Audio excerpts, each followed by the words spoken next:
Els valors de la pilota valenciana arriben lluny i este és un bon exemple.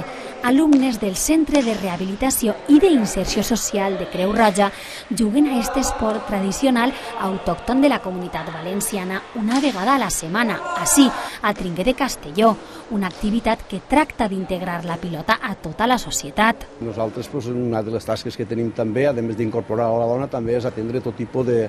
atendre d'una forma, donar una resposta social a la pilota i d'alguna forma integrar-la en tot el que seria la nostra societat. Una de les activitats que tenim és la pilota valenciana en un grup de persones amb malaltia mental. I és que és un esport que aporta grans valors als esportistes que el practiquen. Sobretot és un deport molt cooperatiu, perquè és molt equilibrat.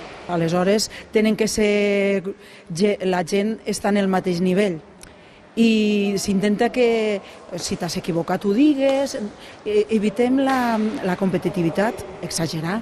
El que volem és la cooperació. Els seus alumnes estan molt contents de poder fer aquest esport que tanta història té a la nostra terra. M'agrada molt el trinquet perquè és un esport valencià i fas exercici, això està molt bé. M'agrada molt la pilota perquè te distreus, coneixes gent i me passa molt bé.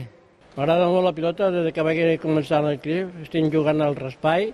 Ells debuten en una partida solidària on també jugaran 4 dels pilotaris amb més renom del panorama actual. El que pretenem és que ells faran una xicoteta exhibició d'una mostra de lo que és la seva activitat, perquè ja fa un parell d'anys que venen jugant, i després ja passarem a la partida bona. Doncs ja ho saben, dissabte al Trinquet de Castelló va de bo.